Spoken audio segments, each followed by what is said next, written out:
Hello दोस्तों, इस video में हम बात करने जा रहे हैं फेज रिलेशनशिप की। यानी जो वोल्टेज और करंट है उन दोनों में क्या फेज डिफरेंस होता है या क्या फेज रिलेशनशिप होती है। फेज़ की अगर हम यहाँ पे बात करें बच्चों, तो फेज़ यहाँ पे एक एंगल की तरह है। आपका 11th क्लास में आपने फेज रिलेशनशिप, फेज डिफरेंस इसके बारे में काफ़ी सारा पढ़ा होगा। तो फेज़ आपका यहाँ पे एंगल है कि क्योंकि हमारा जो अल्टरनेटिंग करंट है बच्चों, अल्टरनेटिंग करंट और अल्टरनेटिंग वोल्टेज आपकी, उसको हम ग्राफिकली इस तरह से शो करते हैं। तो यहाँ पे ये एक वेरिएशन होता है, यानी ये अगर ग्राफ हम देखें तो एंगल के साथ इसमें वेरिएशन आता रहता है। तो यहाँ पे बच्चों वोल्टेज और करंट में, यानी अगर हम डीसी की बात करें, यानी डायरेक्ट करंट और डायरेक्ट वोल्टेज की अगर बच्चों बात करें, तो वहाँ पे किसी तरह का कोई फेज डिफरेंस आपका नहीं होता है। बट यहाँ पे अल्टरनेटिंग करंट और अल्टरनेटिंग वोल्टेज के बीच में आपका किसी न किसी तरह का एंगल का डिफरेंस होता है, क्योंकि इनका जो ग्राफ है वो ये शो कर रहा है कि यहाँ पे जो वेरिएशन हो रहा है वो एंगल के साथ वेरिएशन हो रहा है। तो जैसे ऑसिलेशंस में भी हमने पढ़ा है कि जैसे हम ऑसिलेशन करते हैं बच्चों, तो ऑसिलेशन में कोई भी बॉडी है अगर वो किसी सर्कल पे के सरकमफ्रेंस पे मूव कर रही है, तो यहाँ पे किसी भी पॉइंट पे अगर बॉडी है, मान लीजिए ये पी पॉइंट पे यहाँ पे है फ़िलहाल, तो ओरिजिन से सेंटर से हम ये देखते हैं कि ये कितना एंगल बना के चल रही है और यही इसका फेज़ होता है। तो इनिशियली अगर ये यहाँ पे है, फाइनली ये क्यू पॉइंट पे आ जाती है, तो हम यहाँ पे ये फेज़ डिफरेंस भी निकाल सकते हैं कि यहाँ पे इन दोनों के बीच में कितना फेज़ डिफरेंस है, यानी एंगल का क्या डिफरेंस आया है। तो इसी तरह का इसका अगर हम इस मोशन का, इस ऑसिलेशन का बच्चों अगर हम ग्राफ ड्रॉ करें, तो आपका ग्राफ बिल्कुल इसी तरह का निकल के आता है जो आपका अल्टरनेटिंग करंट या अल्टरनेटिंग वोल्टेज का ग्राफ होता है। तो इसमें भी हम यहाँ पे ये फेज डिफरेंस निकाल सकते हैं, ये एंगल का डिफरेंस आपका निकाल सकते हैं। क्योंकि जैसे बच्चों अगर यहाँ पे ये आपका वोल्टेज है और करंट का ग्राफ भी बिल्कुल सेम इसी तरह से आ रहा है, इसी तरह से, तो यहाँ पे दोनों का जो इनिशियल पॉइंट है वो भी सेम है बच्चों। सेम इनिशियल पॉइंट के साथ आपके ये दोनों जो कर्व हैं ये आपकी चल रही है इस तरह से। तो यहाँ पे हम कह सकते हैं कि इनमें किसी तरह का कोई भी फेज डिफरेंस नहीं है। अगर ये आगे पीछे हो जाती है किसी तरह से, तो तब हम बोल सकते हैं कि यहाँ पे फेज डिफरेंस है। तो वही फेज डिफरेंस हमें यहाँ पे निकालना है कि वोल्टेज और करंट में क्या फेज डिफरेंस होता है जब हम इन तीनों कंपोनेंट्स की बात करते हैं। लास्ट वीडियो में हमने यही तीनों कंपोनेंट डिस्कस किए थे, that is register, inductor and capacitor. तो बच्चों लास्ट वीडियो में हमने ये डिस्कस किया था कि इन तीनों कंपोनेंट्स में वोल्टेज और करंट में आपस में क्या रिलेशन होता है। इस वीडियो में हम इनके बीच के इनकी फेज रिलेशनशिप की बात करने जा रहे हैं कि यहाँ पे इन दोनों में कितना फेज डिफरेंस होता है, किसी पर्टिकुलर कंपोनेंट में कितना फेज डिफरेंस आपको मिलेगा। तो आइए सबसे पहले हम देख लेते हैं कि रेजिस्टेंस या रजिस्टर के अंदर ये क्या होगा। तो AC circuit containing resistance only. तो बच्चों जैसे हमने यहाँ पे एसी सर्किट की बात की, AC circuit containing resistance only, यानी मैंने एक सर्किट लिया, इसमें एक रजिस्टर लगाया जिसका रेजिस्टेंस आर है और यहाँ पे इसको एसी वोल्टेज के साथ कनेक्ट कर दिया बच्चों। तो क्योंकि हमारी जो वोल्टेज है वो एसी है, तो एसी वोल्टेज को हम रिप्रेजेंट कर सकते हैं as E is equal to E naught sine omega T. इसको इक्वेशन नंबर 1 मान लेते हैं। Also we know that E is equal to I R. अब ये जो रिलेशनशिप बच्चों लास्ट वीडियो में हमने डिस्कस की थी, ये रिलेशनशिप आपकी यहाँ पे काम आएंगी। जैसे हमने रजिस्टर या रेजिस्टेंस के केस में देखा था कि जो V जो है V is equal to I R के इक्वल होता है। तो यहाँ पे E is equal to I R हम इसको ले लेते हैं और यहाँ से I की वैल्यू निकालेंगे बच्चों, तो I हो जाएगा E बाई आर। ये आपके पास E naught sine omega T है upon E naught sine omega T है, E naught sine omega T है अपॉन आर हो जाएगा बच्चों। और ई नोट बाई आर, यानी ई नोट क्या होती है, ई नोट हमारी मैक्सिमम वोल्टेज है, तो वोल्टेज अपॉन करंट और मैक्सिमम वोल्टेज अपॉन रेजिस्टेंस और मैक्सिमम वोल्टेज अपॉन रेजिस्टेंस। तो maximum voltage upon resistance V equal to I R, I equal to V by R या ई बाई आर होगा बच्चों। तो ये मैक्सिमम वोल्टेज है तो करंट के इक्वल होगी ये, current is equal to E by R, और करंट भी हमारे यहाँ पे मैक्सिमम हो जाएगा। तो यहाँ पे ये बनेगा I is equal to E naught by R जो है वो आई नोट हो जाएगा, I is equal to I naught sine omega T. तो ये इक्वेशन नंबर सेकंड हो जाएगी बच्चों। From equation 1 and 2 we observe that there is no phase difference between voltage and current, यानी वोल्टेज और करंट में किसी तरह का फेज डिफरेंस नहीं है। अगर यहाँ पे हम इस फेज डिफरेंस या एंगल डिफरेंस की बच्चों बात करें तो जैसे साइन के बाद साइन थीटा होता है और theta is equal to omega T होता है, तो ये ओमेगा टी आपका टोटल एंगल ही है।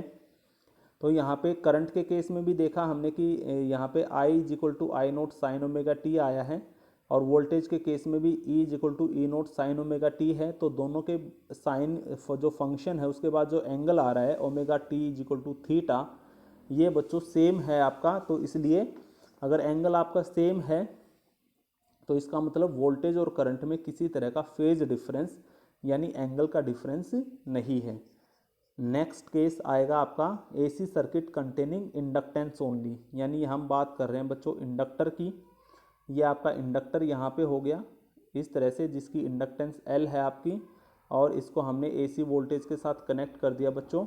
तो क्या होगा आइए देखते हैं। सबसे पहले एसी वोल्टेज आपकी होगी E is equal to E naught sine omega T. Also we know that, तो ये जो रिलेशनशिप है that is E is equal to L D I by D T, ये लास्ट वीडियो में हमने फाइंड आउट की थी बच्चों। तो यहाँ से डी आई जो है वो हो जाएगा E D t upon L, और टोटल करंट निकालने के लिए बच्चों हम यहाँ पे इसका इंटीग्रेशन कर देते हैं। तो integration d I by D t जो होगा वो integration E by L d t होगा, और E जो है आपका वो E naught sine omega t के इक्वल है। तो इसको हम यहाँ पे पुटअप कर देंगे, E naught sine omega T, E naught sine omega t d t upon L, E naught by L बच्चों यहाँ से कॉमन आ जाएगा आपका, अंदर बचेगा sign omega t d T, और साइन ओमेगा टी का जो इंटीग्रेशन होगा वो होगा minus cos omega T upon omega. तो ये आपका minus cos omega T upon omega हो गया। तो आई जो बचेगा हमारा वो होगा, माइनस साइन ये बाहर आ जाएगा, ओमेगा भी नीचे से बाहर आ जाएगा बच्चों। तो ये होगा E I is equal to minus E naught by omega L या L omega into cos omega t. अब यहाँ पे बच्चों हम क्या कर देते हैं, यहाँ पे इसको आई नोट के इक्वल पुट कर देते हैं। तो as I naught is equal to E naught by L omega या omega L, then I will be equal to minus I naught cos omega t हो जाएगा। अब यहाँ पे बच्चों हम क्या कर देते हैं, इस कोस ओमेगा टी को चेंज कर देते हैं। तो कोस ओमेगा टी आपका बन जाएगा sine pi by to minus omega T, और ये जो माइनस साइन है इसको हम अंदर लेके जाएंगे तो ये चेंज हो जाएगा omega T minus pi by two. तो एट लास्ट हमारे पास जो आई की वैल्यू आएगी बच्चों वो होगी I is equal to I naught sine omega T minus pi by two. ये हमारी इक्वेशन नंबर 2 हो जाएगी। तो from equation 1 and 2 we observe that there is a phase difference of pi by 2 that is 90 degree in between voltage and current। तो बच्चों यहाँ से हमने फाइंड आउट किया दोनों जो इक्वेशन है that is E is equal to E naught sine omega T and I is equal to I naught sine omega T minus pi by two. तो सेकंड केस में जो टोटल एंगल है बच्चों वो ये है that is omega T minus pi by two. First case में जो एंगल है वो है ओमेगा टी।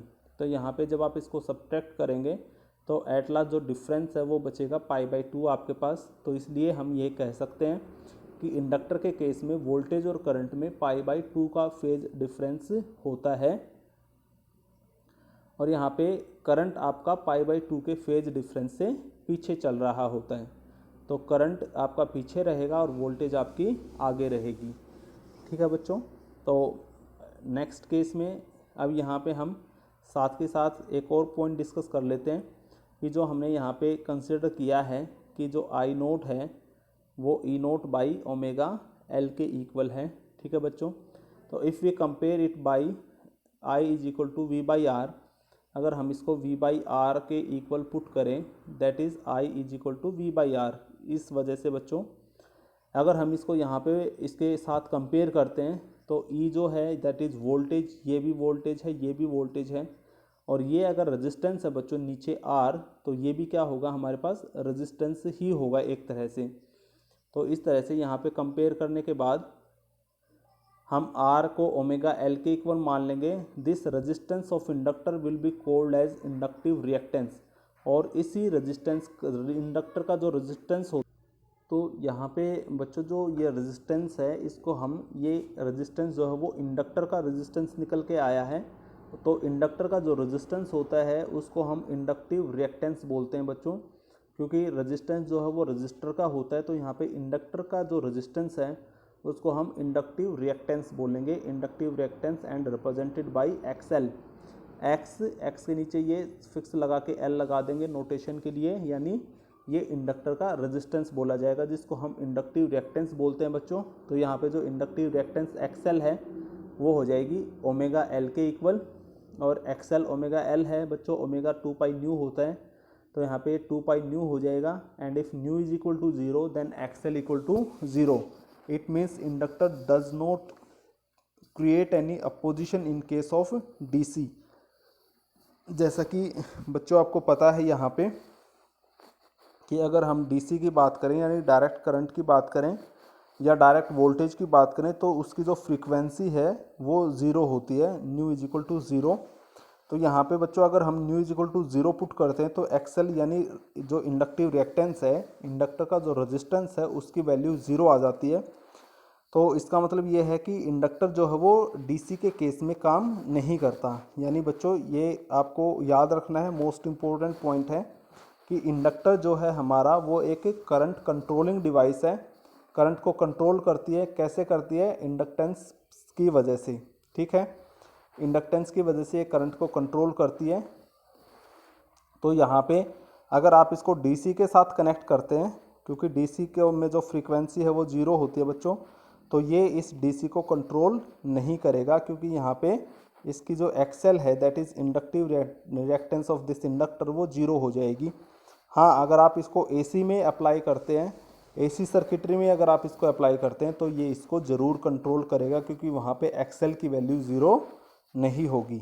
तो ये मेन जो पॉइंट है वो आपको याद रखना है यहाँ पे। नेक्स्ट है AC circuit containing capacitance only. तो बच्चों जैसा कि आपको पता है, स्टार्टिंग से फिर से वहीं लेंगे। एक हमारे पास सर्किट है जिसमें मैंने कैपेसिटर लिया है, इसको एक एसी वोल्टेज के साथ कनेक्ट किया है। तो एसी वोल्टेज हमारी हो जाएगी E is equal to E naught sine omega T. Also we know that ये रिलेशन जो लास्ट वीडियो में हमने डिस्कस की थी बच्चों, that is I is equal to C D E by D T. तो यहाँ पे हम E की वैल्यू रख देंगे, तो I जो हो जाएगा वो होगा C D by D T of E, that is E naught sine omega T. तो बच्चों यहाँ पे जो sine omega T, E naught तो कांस्टेंट होगा आपका, साइन ओमेगा टी का जो आपका यहाँ पे डिफ्रेंशिएशन आएगा, क्योंकि D by D T of sine omega T होगा यहाँ पे, तो डिफ्रेंशिएशन आएगा वो होगा कोस ओमेगा टी इंटू ओमेगा। तो बच्चों यहाँ पे फिर से हम इसको थोड़ा सा मैनिपुलेट करके लिखेंगे, that is I is equal to C omega E naught cos omega T, और सी ओमेगा ई नोट को हम आई नोट के इक्वल पुट कर देंगे। तो आपके पास जो बनेगा लास्ट वो होगा I is equal to I naught cos omega t. अब बच्चों यहाँ पे फिर से हम इसको चेंज करेंगे, तो कोस ओमेगा टी को हम लिख सकते हैं sign omega t plus pi by 2। तो इस तरह से फाइनल जो इक्वेशन हमारे पास आएगी बच्चों वो होगी I is equal to I naught sine omega t plus pi by 2। तो हम जैसे ही यहाँ पे दोनों इक्वेशंस को कंपेयर करके देखेंगे फर्स्ट और सेकंड को, तो यहाँ पे आपको साफ साफ पता लग पा रहा है कि जो E था वो है E naught sine omega T, और यहाँ पे है बच्चों sign omega t plus pi by 2। यानी यहाँ पे भी अगर आप ये डिफरेंस निकाल के देखेंगे तो यहाँ पे पाई बाई 2 का आपको फेज डिफरेंस मिलेगा। ये एंगल का डिफरेंस ही हमारा फेज डिफरेंस होता है बच्चों। और यहाँ पे हम ये कह सकते हैं कि जो करंट है वो वोल्टेज से पाई बाई 2 के फेज डिफरेंस से आगे चल रहा है, क्योंकि वोल्टेज का एंगल है ओमेगा टी और इसका एंगल है omega t plus pi by 2। तो यहाँ पे करंट वोल्टेज से पाई बाई 2 के फेज डिफरेंस से आगे चल रहा होगा। अब नेक्स्ट पॉइंट है हमारा, क्योंकि हमने क्या किया था कि जो आई नोट था उसको ओमेगा सी ई नोट के इक्वल पुट किया था। तो बच्चों यहाँ पे हम इसको थोड़ा सा मैनिपुलेट करके फिर से लिखेंगे। आई नोट को हम लिख सकते हैं I naught is equal to E naught by 1 upon omega C.